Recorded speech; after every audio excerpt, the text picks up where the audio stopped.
Hello everyone, कैसे हैं आप लोग। आई होप आप लोग अच्छे से होंगे और अपना समय पढ़ाई पर लगा रहे होंगे। मैंने प्रीवियस वीडियो में सेंटेंस अरेंजमेंट के कुछ फंडामेंटल बातों पर फोकस किया था, जिसमें मैंने बताया था कि आप सेंटेंस अरेंजमेंट को कितने तरीके से आप उसको सॉल्व कर सकते हो, क्या क्या अप्रोच रखना है। अगर आपने उस वीडियो को अब तक नहीं देखा है तो पहले आप उस वीडियो को देख लो। ऐसे मैं इसका डिस्क्रिप्शन बॉक्स में उसका लिंक दे दूंगा, ठीक है। तो सबसे पहले आप उस वीडियो को देख लेना, क्योंकि उसका एक कंटिन्यूएशन है, ठीक है। मैंने उस वीडियो डिस्कस करा है कि कैसे कैसे हम सॉल्व करते हैं, किन चीजों पर ध्यान देते हैं, किन बातों का ध्यान रखना होता है। उसी के बाद में हम यहाँ पर आज आपके सामने कुछ क्वेश्चंस लेकर आए हैं, ठीक है। चलिए, यहाँ जो आपके सामने बोर्ड पर दिख रहा है, टोटल 7 क्वेश्चन हमने डाला है, out of which 3 question are from SBI clerk pre memory based 18, ठीक है। कल के सेट में, इट मीन प्रीवियस सेट में मैंने 2019 का मेमोरी बेस्ड एक क्वेश्चन कराया था, जिसमें 5 सेंटेंस दिए गए थे ABCDE, ठीक है। उसके अलावा मैंने CPO मेंस के 2 क्वेश्चन कराए थे। उसमें आज जो आपके सामने है एक CGL प्री 2019 जो 4 जून 2019 को हुआ है, उसका एग्जाम, उसका क्वेश्चन डाला हुआ है, प्लस इस बार जो एग्जाम हुई थी आपकी CGL प्री 2020 9 मार्च 2020 के शिफ्ट से एक क्वेश्चन डाला हुआ है। उसके अलावा एक क्वेश्चन आपका CGL मेंस का जो 13 सितंबर को हुई थी पिछली बार मेंस का, ठीक है, उसका डाला हुआ है। और एक CPO मेंस 2018 वाली जो हुई थी उसका क्वेश्चन यहाँ पे डाला हुआ है, ठीक है। तो टोटल हमने कोशिश कर रहा है कि डिफरेंट एग्जाम्स का क्वेश्चन, ताकि आपके मन में अगर इस टॉपिक के प्रति कोई डर है कि CGL मेंस का, चाहे CGL का या MTS का या कोई भी टॉपिक का या किसी भी एग्जाम्स का क्वेश्चंस नहीं कर पाता हूं, तो ऐसा नहीं है। अब रिसेंटली बैंकिंग एग्जामिनेशंस में भी इस पैटर्न को बदल दिया गया है। आपके सामने दिख रहा होगा कि पहला स्टेटमेंट यहाँ है, उसके बाद नीचे का 4 सेंटेंस है। मतलब हेयर फर्स्ट 3 क्वेश्चंस में क्या है कि पहला सेंटेंस आपका फिक्स है। एग्जाम्स में मैंने बताया था कि कभी कभी पहला सेंटेंस को फिक्स करके क्वेश्चन देता है, उसके बाद 3 या 4 सेंटेंस आपको अरेंज करने होते हैं। दूसरा तरीका में ऐसा भी हो सकता है कि पहला और आखिरी सेंटेंस भी आपका फिक्स हो और बाकी बीच का 3-4 सेंटेंस आपको अरेंज करना हो। या ऐसा भी हो सकता है कि 3 या 4 सेंटेंस बिना किसी ओपनिंग या क्लोजिंग सेंटेंस के दे दे और आपको उसको एडजस्ट करना हो, अरेंज करना हो। या आपके पास 5 या 6 सेंटेंस हो और उनको बिना किसी ओपनिंग क्लोजिंग सेंटेंस दिए हुए अरेंज करने को कहा जाए, ठीक है। इस तरीके से पूछता है। Even exams like IBPS PO, SBI PO, ठीक है, उनके मेंस एग्जाम्स में या क्लरिकल एग्जाम्स में भी क्या होता है, आपका PT एग्जाम्स, प्री एग्जाम्स में इस टाइप से क्वेश्चंस पूछे जा रहे हैं, ठीक है। तो आज जो हम करने वाले हैं, इसी के पूरा इसका जो कंसेप्ट होगा, जो अप्रोच होगा, उस अप्रोच पर हम बात करेंगे। कभी भी सेंटेंस अरेंजमेंट के क्वेश्चन को करने से पहले छोटी सी बातों का ध्यान रखिएगा। वो क्या होता है कि जब आपके पास ऑप्शंस हो इस तरीके से, तो देखिए अपना एक्स्ट्रा माइंड को अप्लाई मत कीजिएगा। हमेशा हम कोशिश करेंगे कि ऑप्शन से एलिमिनेट करके काम कर लें। अगर आपको यहाँ पहला सेंटेंस मालूम है तो you have to establish a link after the first one, ठीक है। पहला के बाद क्या होगा, अगर मान लो कि पहला का D आ रहा है, A या B या C आ रहा, तो देखो कितना क्लियर हो जाएगा ना। अगर D होगा तो आंसर मस्ट बी A। अगर आपका A से स्टार्ट हो रहा है तो आंसर B हो जाएगा। अगर आपका B से स्टार्ट हो रहा हो तो आंसर C हो जाएगा। अगर C से स्टार्ट हुआ तो आंसर D हो जाएगा। मतलब बिना किसी मेहनत के थोड़ी से आप यहाँ पे माइंड अप्लाई करोगे और आपका काम हो जाएगा, है ना। तो 3 क्वेश्चन हमने डाला है यहाँ पे। अब हम एक एक करके सारे क्वेश्चन के सॉल्यूशन पर आते हैं, ठीक है। चलिए पहला क्वेश्चन देखते हैं, जो SBI क्लर्क प्री का मेमोरी बेस्ड दिया गया है। अब देखिए मेमोरी बेस्ड क्यों है, क्योंकि CGL या SSC क्या करती है ना कि अपना रिस्पॉन्स डाल देती है, लेकिन बैंकिंग का रिस्पॉन्स मार्केट में नहीं आता है। तो जो भी बंदा डालता है, अपने चैनल पे दिखा रहा हो, चाहे अपने वेबसाइट पे डाल रहा हो या अपने बुक्स में प्रिंट कर रहा हो, पब्लिश कर रहा हो, कोई भी सोर्स है, वो सोर्स मेमोरी बेस्ड का ही होता है, ठीक है। जैसे हमारे बच्चे आएंगे, हमको फोन से बताएंगे सर ऐसा ऐसा क्वेश्चन आया था, उनके आधार पर हम क्वेश्चन को तैयार करते हैं, है ना। तो यही सारे इंस्टीट्यूशन वाले करते हैं, सारे बुक्स वाले करते हैं, ठीक है। तो वहीं से उठाया हुआ है आपको कुछ क्वेश्चन को मेमोरी बेस्ड, ठीक है। देखते हैं पहला, इसमें जो पहला लाइन है ये आपका फिक्स है 3 क्वेश्चन, ठीक है। पहला, crashes in the early days. Crash के बारे में बोल रहा है, क्रैश जो है अर्ली डेज में, ये तो फिक्स है ना, ठीक है। अब crash in the early days to be caused, to be caused. चलो ठीक है, ऐसा हो सकता है कि अगर इसको हम एलिमिनेट कर दे, ऑप्शन कॉमा से हटा दें, तो क्रैशेस टू बी काउज्ड, ठीक है, थोड़ी देर के लिए हो सकता है। By technical faults of commercial jets tended such as metal fatigue, ठीक है। अब देखो यहां पे crashes in the early days of, किस चीज का क्रैश है ना, तो बहुत छोटा सा था। प्रीपोजिशन बेस्ड हमने कल बताया था आपको कि प्रीपोजिशन बेस्ड अगर आपका आएगा तो हम क्या काम करेंगे। तो ये जो पहला क्वेश्चन है प्रीपोजिशन बेस्ड हो गया। क्रैशेज ऑफ, ठीक है, crashes of commercial jets tended, तो बी से स्टार्ट हो रहा है, B tended to be caused by technical faults. जो ये क्रैश हो रहा है किस कारण से हो रहा है, टेक्निकल फॉल्ट के कारण हो रहा है ना। तो बी के बाद ए भी आपका सही आ रहा। अब टेक्निकल फॉल्ट क्या है, सच एज मेटल फैटिंग, वो आपका टेक्निकल फॉल्ट क्या है उसको बतला रहा है एग्जाम्पल के तौर पर। तो इसके बाद आपका लिंक आ रहा इसका, है ना। तो यहां से बिना कुछ सोचे आप ऑप्शन नंबर बी के बाद जा सकते हैं। नो अरेंजमेंट रिक्वायर्ड का मतलब है कि जिस प्लेटफॉर्म पे दिया हुआ है वही आपका करेक्ट आंसर है। मतलब पहला ये होता, उसके बाद ये, फिर बी, फिर सी, फिर डी। लेकिन अगर ऐसा नहीं है तो you have to arrange them in a proper sequence. Clear है। तो यहां से हमने क्या देखा, केवल क्रैश, और क्रैश के बाद एक प्रीपोजिशन का लिंक था ऑफ का, और हमने एडजस्ट कर दिया वन के बाद बी, और वन के बाद बी मिल गया आपका। It is clearly indicating that your answer must be option C. ठीक है, चलिए मूव करते हैं नंबर 2 के लिए। 2 में भी चेक कीजिएगा, पहला स्टेटमेंट फिक्स है आपका, there have been a lot of. अब देखो एक चीज, अ लॉट ऑफ है ना। अब अ लॉट ऑफ के बाद क्या होता है कि अगर आपका नाउन आ रहा है प्लूरल काउंटेबल नाउन, अगर काउंटेबल नाउन आएगा तो क्या लेकर आएगा, अगर काउंटेबल आएगा तो पीसीएन होगा या सिंगुलर अनकाउंटेबल नाउन होगा, है ना, अलॉट ऑफ के बाद। तो अब चेक करो, अलॉट ऑफ ड्राइवर्स में भी पॉसिबल है, मतलब आपका ए से भी स्टार्ट हो सकता है, और अलॉट ऑफ कंप्लेंट्स प्लूरल ये भी है तो बी से भी स्टार्ट हो सकता है। तो देखो आप यहाँ पे बी ए बी, मतलब ऑप्शन डी इलिमिनेट हो गया। या तो आप एक साथ जा सकते हो, या तो ऑप्शन बी के साथ, या तो ऑप्शन सी के साथ जा सकते हो, है ना। तो there have been a lot of drivers not obeying, अगर हम ए का मानते हैं, not obeying complaints, not obeying complaints कभी पॉसिबल नहीं है। ठीक है, तो आपने ऑप्शन बी को एलिमिनेट कर दिया, अब बच रहा है आपको ऑप्शन ए और ऑप्शन बी।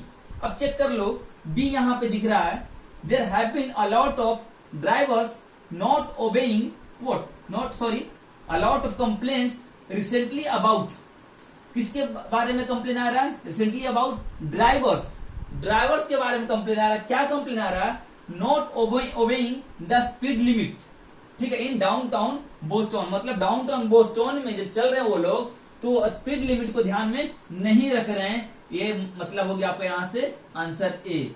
दूसरा का आंसर क्या निकल के आ गया, ए। पहला क्या आया था आंसर, सी आया था। ठीक है, तो यहाँ पे क्या लिंक था आपका, चेक कीजिए फिर से एक बार। There have been a lot of, a lot of के बाद क्या आता है, प्लूरल काउंटेबल नाउन या सिंगुलर अनकाउंटेबल नाउन। तो plural countable noun you have in option A and B, it means you can not start the sentence from option C, मतलब यहां से आपका डी इलिमिनेट हो गया। अब अगर हम ए और बी करते हैं तो चेक करो, यहाँ पे कंप्लेंट्स, बहुत सारी कंप्लेंट्स आ रही है इस चीज के बारे में कि जो ड्राइवर्स हैं स्पीड लिमिट को ध्यान में नहीं रख रहे हैं। तो यहां से clearly your answer will be B A D C, that is option A. Clear है, चलिए मूव करते हैं थर्ड नंबर के लिए। थर्ड नंबर बोलता है चाइनीज ऑफिशियल्स से, this is your part 1 that is fixed, ये आपका फिक्स्ड है, चाइनीज ऑफिशियल्स से। अब यहां पे देखते हैं कि इसके बाद आप क्या यूज कर सकते हैं।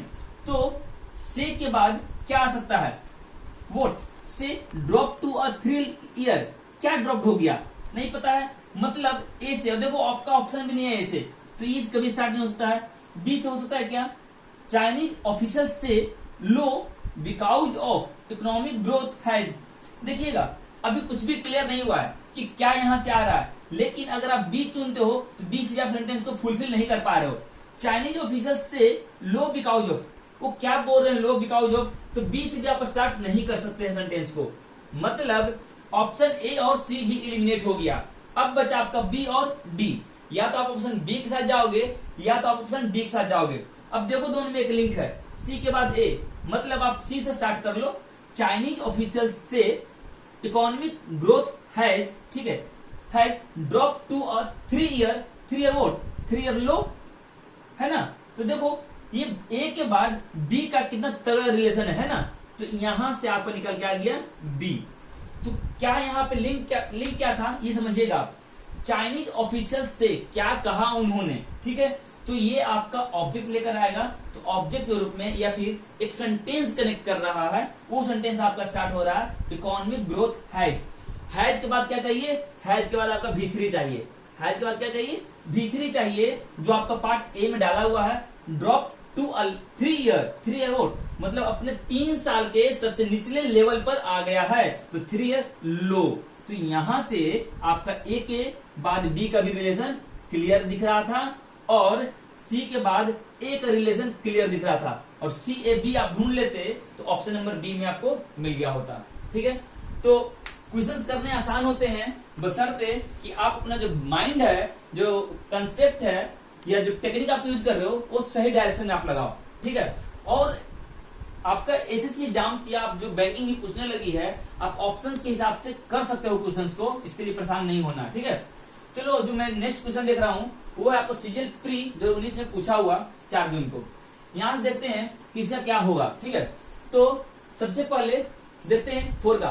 The cafes owners says, the cafes owners says he is, देखो यहां पे अगर आपका हैज V3 चलेगा तो भी हो सकता है, लेकिन इंटरेस्टेड आपका क्या मतलब, इंटरेस्टेड है मतलब इच्छुक है। ठीक है, तो आप उस चीज को दिखा रहे हो, तो ये एडजेक्टिव फॉर्म में आ रहा, तो ही इज पढ़ेंगे इसको। He is interested in conservation and hopes customers will realise the animals are worth saving. मतलब बोला जा रहा है कि जो कैफे का ऑनर है, अब कैफे का ऑनर है, कैफे के बारे में कहीं बात किया गया होगा, तो देखो यहाँ पे डी में this cafe which has just open. देखो मैंने बोला था कि प्रोनाउन से कभी भी आप स्टार्ट नहीं करोगे, लेकिन देखो ये पार्टिकुलराइज कर रहा है ना, this cafe which has just open in Tokyo, उस कैफे के बारे में बात कर रहा है जो अभी अभी खुला है, कहाँ, टोक्यो में। इज नॉट फॉर द फेंट हार्टेड, वो क्या है, फेंट हार्टेड मतलब कमजोर दिल वालों के लिए नहीं है। क्यों नहीं है भाई, चलो ठीक है, डी से तो स्टार्ट कर ले रहे हैं हम, तो डी से स्टार्ट कर रहे हैं, तो या तो आप ऑप्शन ए या तो ऑप्शन सी के साथ आप जाओगे। अब चेक करो क्यों नहीं, here you sip and drink what in the company of 35 snakes. तो देखो इसीलिए फेंट हार्टेड मैंने कमजोर दिल वालों के लिए नहीं है, क्योंकि आप 35 प्रकार के सांपों की कंपनी में हो और उसको आप सिप कर सकते हो। इट मीन्स डी के बाद सी का रिलेशन तो आ रहा है, और डी के बाद सी का रिलेशन आ रहा है और काफी स्ट्रांग है, तो डी के बाद सी ऑप्शन नंबर ए में है। बस और कुछ देखने की आपको आवश्यकता नहीं है कि और कोई पॉसिबल ऑप्शन यहाँ पे हो सकता है कि नहीं, लेकिन फिर भी हम एक बार लिंक भी चेक कर लें। ठीक है, 35 स्नेक्स बोला गया है। अब देखो यहाँ बोलता है none of them are venomous, none of them, who none of them, तो इस स्नेक्स के बारे में बात कर रहे हैं, नन ऑफ देम, है ना। तो यहां से आपका सी का बी से भी एक लिंक है, मतलब जब भी सेंटेंस में आएगा तो सी के बाद बी आएगा, सी के बाद बी आएगा। अगर आप इतना भी चेक कर दो, देखो यहाँ बी के बाद सी है, एलिमिनेट हो गया, यहाँ बी के बाद सी है, यहाँ भी एलिमिनेट हो गया, यहाँ बी के बाद सी है, तो ये भी एलिमिनेट हो गया, है ना। तो ऑप्शन आ रहा था कि सी के बाद भी होगा, लेकिन इन सारे ऑप्शंस में सी का प्लेस बी के बाद किया गया है, तो उल्टा क्या हुआ था। तो आप एक छोटा सा लिंक से भी इसको सॉल्व कर सकते थे। तो मैंने कल वाली वीडियो में बताया है कि you have to establish a link between any of the 2 sentences. ठीक है, आपको किसी 2 सेंटेंस के बीच में एक लिंक एस्टैब्लिश करना है, उतना से भी आपका काम हो जाएगा। ठीक है, और ये काम मैंने इस क्वेश्चन में अप्लाई किया है, अप्रोच को अप्लाई किया है ना। चलो मैं चेक करता हूं अभी ये 5वां क्वेश्चन जो लिया गया है सीजीएल प्री 2020 9 मार्च 2020 के क्वेश्चन से। ठीक है, एग्जाम से। चलो देखते हैं 5वां में क्या हो रहा है। 5वां में भी आपके पास 4 सेंटेंस है, ओपनिंग और क्लोजिंग स्टेटमेंट नहीं दिया हुआ है ना।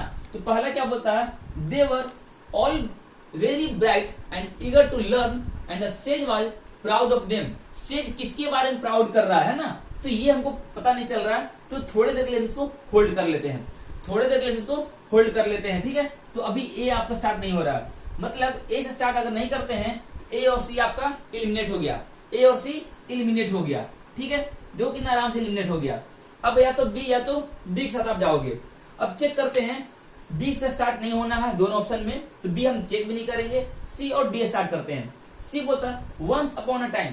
देखिए बहुत अच्छा सेंटेंस का ओपनिंग है ये। देयर लिव्ड अ किंग, एक समय की बात है, एक राजा रहते था, एक ये रहते थे, वो रहते थे, मतलब सबसे अच्छी ओपनिंग सेंटेंस आपको सी से मिल रही है, तो परेशानी नहीं होना है आपको। Once upon a time a great sage had a group of obedient disciples, मतलब एक महान साधु के काफी ओबीडिएंट डिसिपल्स हुआ करते थे, मैंने क्या बोल सकते, अनुयायी, ठीक है, फॉलोअर्स हुआ करते थे, ठीक है। तो सी से अगर हम स्टार्ट करते हैं, they were all very bright and eager to learn, है ना, कितनी बड़ी लिंक है। डिसिपल्स के बारे में बात किया गया, शिष्य के बारे में बात किया है, शिष्य अनुयायी, फॉलोअर्स क्या होते हैं उनके बारे में बोला गया है। वो लोग सभी कितने अच्छे थे, बहुत अच्छे थे, ब्राइट थे एंड ईगर टू लर्न, और उनके अंदर सीखने की जज्बा थी, मतलब कि कुछ भी सीखना चाहते थे। Eager to learn and the sage was proud of them, और जो साधु थे उनको उन पर गर्व था। तो बहुत बड़ी लिंक है, हमको जरूरत नहीं है, there is no need to check ahead of this too, है ना, दिस टू, इन दोनों के बाद आगे चेक करने की जरूरत ही नहीं है कि कुछ हो सकता है कि नहीं। लेकिन फिर भी अगर हम कर रहे हैं ऑप्शन बी को, तो चेक कर लो आप कि बी के बाद डी का रिलेशन है या नहीं। चलो ठीक है। One day he realised that he had imparted sufficient knowledge to his disciple, उनके जितने भी शिष्य थे, एक दिन साधु को एहसास हुआ कि मैंने उन्हें उतना कुछ दे दिया है जितना मुझे देना चाहिए था, ठीक है। There was only one thing that he had not out, देखो यहाँ पे बोला उनको रियलाइज हुआ कि उन्होंने सफिशिएंट नॉलेज दे दिया, लेकिन उनको एहसास हुआ, उनको लगा one thing that he had not out them, जो उन्होंने मतलब साधु ने उन बच्चों को नहीं बताया था, अपने शिष्यों को नहीं बताया था, वो क्या था, a special mantra that could bring the dead back to life. तो इस मंत्र के बारे में नहीं बताया गया था। तो ठीक है ना, बी में उन्होंने बोला कि मैंने सब कुछ बता दिया, और डी में कन्फेस कर रहे हैं कि केवल एक चीज के बारे में फोकस नहीं कराया गया है। तो ऐसे भी आपका लिंक समझ में आ रहा है, तो यहां से बन गया आपका बी नंबर। देखो आपको एक छोटा छोटा लिंक को स्टैब्लिश करना है, सेंटेंस अरेंजमेंट करते समय इन चीजों का ध्यान रखिएगा, ठीक है। चलो अब 6 नंबर देखते हैं। 6 नंबर लिया गया है सीजीएल मेंस 13 सितंबर 2019 की एग्जाम से। इसका मैंने क्लोज टेस्ट, कॉमन एरर और सेंटेंस इंप्रूवमेंट बेस्ड क्वेश्चंस को अपने वीडियो यूट्यूब चैनल पर डाला है, ठीक है, तो आप उन सबको भी देख सकते हैं। चलो ठीक है, 6 नंबर चेक करते हैं एक बार। Using his mothers, so his आया है ना, दिस इज प्रोनाउन, तो कहीं अगर नाम आ रहा होगा तो हम नाम यूज करेंगे। तो देखो मैंने बोला था कि अगर नाम आ रहा है तो सबसे पहले आप नाउन यूज करोगे तब प्रोनाउन। मैंने कंसेप्ट दिया ना कि नाउन के बाद प्रोनाउन, एक कंसेप्ट। दूसरी कंसेप्ट क्रोनोलॉजिकल ऑर्डर भी मैंने पढ़ाया था, आप ध्यान देना मेरी वीडियो को, मैंने क्रोनोलॉजिकल ऑर्डर भी बताया था। क्रोनोलॉजिकल ऑर्डर का मतलब होता है कि अगर कोई 10 बजे का बात हो, फिर 2 बजे का बात हो, फिर 4 बजे का बात हो, तो पहले 10 बजे वाली काम होगी, फिर 2 बजे, फिर 4 बजे। या मान लो जिसमें मैंने गांधी जी का एग्जाम्पल दिया था 1869 वाला, तो मान लो कि 1869 में उनकी जन्म हुई और 1948 में उनकी मतलब वो डेथ कर गए, तो पहले आप 1869 रखोगे तब 1948 रखोगे, है ना। उसी तरीके से यहाँ पे चेक करो, एक तो इनका जन्म के बारे में बोला जा रहा है 1889, तो मतलब डी आएगा, और एक लिंक देखना आप कहीं पे बात कर रखा है कुछ और, देखो है ना 1897, और यहाँ बोला गया प्रोफेशनल एंटरटेनर बन गया कब 1897 में। तो मतलब हर हाल में डी के बाद ए आएगा, हर हाल में डी के बाद ए आएगा। तो डी के बाद यहाँ पे है, लेकिन देखो ए पहले आ गया डी बाद में, तो ये गलत हो गया। तो डी के बाद ए है, डी के बाद ए है, मतलब ए हो सकता है, सी हो सकता है, डी हो सकता है ना। अब यहाँ पे सी तो स्टार्ट नहीं कर सकते क्योंकि इवन टुडे चार्ली यूज किया है ना, चार्ली यूज किया। कहीं बोला गया क्या कि चार्ली कोई चार्ली चैपलिन बोलते थे, नहीं, तो पूरा नाम यूज किया यहाँ पे चार्ली चैपलिन, तो आप यूज करो ना डी, तो डी मतलब सी और डी ऑप्शन, तो आपका ये भी एलिमिनेट हो गया, ठीक है। चार्ली चैपलिन पूरा नाम यूज किया गया है, अब अधूरा नाम यूज कर सकते हैं आप। तो डी के बाद अब चेक करना है ए आएगा या बी आएगा। Charlie Chaplin was born on April 16, 1889 in London and named after his father a British music hall entertainer, ठीक है। अब यहां से देखो, अगर हम ए ऑप्शन जाते हैं यूजिंग इन मदर सो, अब यहाँ पे ये इसके फादर के बारे में बात हो रहा, और डायरेक्ट लेकर आया ऑप्शन ए में हिज मदर्स शो। तो देखो भाई डी के तुरंत बाद ए का लिंक नहीं है, डी के बाद ए तो आएगा but we are not sure कि डी के तुरंत बाद ए का आना सही है, तो we can eliminate this option as well. तो सी भी एलिमिनेट हो गया, बचा क्या आपके पास, ऑप्शन डी बचा। अब आप डी को जस्टिफाई कर लो, अगर आपको कंफ्यूजन लग रहा है तो जस्टिफाई करो डी को। देखो मैंने बोला Charlie Chaplin was born on April 16, 1889 in London and named after his father a British music hall entertainer, है ना। उसके बाद आप चेक करो B, he spend his early childhood, कौन, चार्ली चैपलिन, उसके बदले ही का आया है, he spent his early childhood with his mother, है ना, वो उसका नाम उसके पिताजी के नाम पे रखा गया। अब यहाँ बोल रहा है कि अपना बचपन जो है अपने माता के साथ बिताया, जो क्या थी, the singer Hannah Hall, after she and his father separated, मतलब उनके पेरेंट्स जब अलग हो गए, सेपरेट हो गए, तो उसके बाद वो अपने माता के साथ रहने लगे। और देखिए माता क्या करती, सिंगर थी, है ना, और इन्हीं का शो यूज किया गया है, यूजिंग हिज मदर शो, है ना। तो बी के बाद ए का रिलेशन आ रहा है, बी के बाद ए का रिलेशन आ रहा है ना, कितना तगड़ा रिलेशन है। तो that you have to do with any question of sentence arrangement, the same thing you have to do, ठीक है। आपको यही काम करना होता है, बस यही लिंक पकड़िए हर क्वेश्चंस में। If you have the options given, तो आपको कुछ नहीं करना है, just go with options and try to eliminate, बस एलिमिनेट करो, एलिमिनेट करो और एलिमिनेट करो। एलिमिनेट करके आप किसी भी क्वेश्चंस को बहुत आराम से बिना मतलब टाइम वेस्ट किए आप सॉल्व कर सकते हो, ठीक है। ये मेरा विश्वास है कि आप सब लोग काफी अच्छे इसको बना सकते हो। 7 देखते हैं, ठीक है। ए पार्ट में बोला गया, as I rush to open my door bright lights from outside desert my eyes. बोला जा रहा है कि देखो ये क्लियर नहीं है कि ऐसा हो सकता है। As I rush to open my door, जब मैं भागा दरवाजे की तरफ खोलने के लिए, bright lights from outside desert में, मतलब बाहर से कुछ लाइट आया था जो हमारी आंख को एकदम चकाचौंध कर दिया गया, होता है ना, अचानक से कोई लाइट आता है तो आंख मतलब कुछ देख नहीं पाता है क्लियर सा, तो उसको बोलते हैं डेजर्ट। चलो ठीक है। अब देखो यहाँ पे आपका ये ओपनिंग सेंटेंस नहीं लग रहा है, तो आप ये हटा दो। अब चेक करो सी या डी हो सकता है, तो यहाँ पे चेक करते हैं हम सी या डी। तो सी या डी में चेक करो, डी से इट वॉज अबाउट 10:30 PM। अब क्या है भाई, इट वॉज अबाउट कब 10:30 बजे की बात हो रही है, क्योंकि इसके ऊपर यहाँ बोला गया है last Sunday I was watching TV. Last Sunday को मैं क्या देख रहा था, टीवी देख रहा था। Suddenly I heard people shouting outside, और जब मैं टीवी देख रहा था तो अचानक मुझे बाहर से कुछ लोगों की आवाज सुनाई दिया, है ना, लोगों का शाउटिंग सुनाई दिया। तो इट मीन्स सी के बाद बी तो आना है भाई साहब।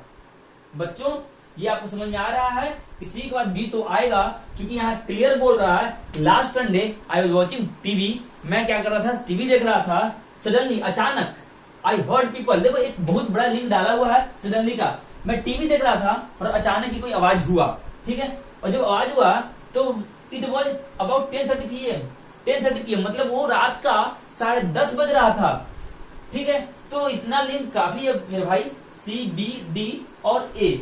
अब ए तो बच गया, I rush to open my door bright lights from outside desert my eyes. तो इतना लिंक इनफ है किसी भी क्वेश्चन को बनाने के लिए। आपको बस एक लिंक मिल रहा है तो क्वेश्चन बन जा रहे हैं, फिर यहाँ तो लिंक पे लिंक मिल रहा है।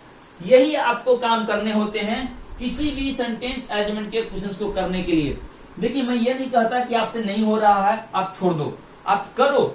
और कोशिश आपको ये करना है कि जब मैं वीडियो स्टार्ट कर रहा हूँ, जब क्वेश्चंस पे आ रहा हूँ, तो मेरे डिस्कशन से पहले आप वीडियो को थोड़े देर पे पॉज करो, रोको वीडियो को और क्वेश्चंस को नोट डाउन करो या फोटो उठाओ और उसको आप मतलब सॉल्व करने की कोशिश करो कि क्या वो पॉसिबल है, हम सॉल्व कर पाएंगे।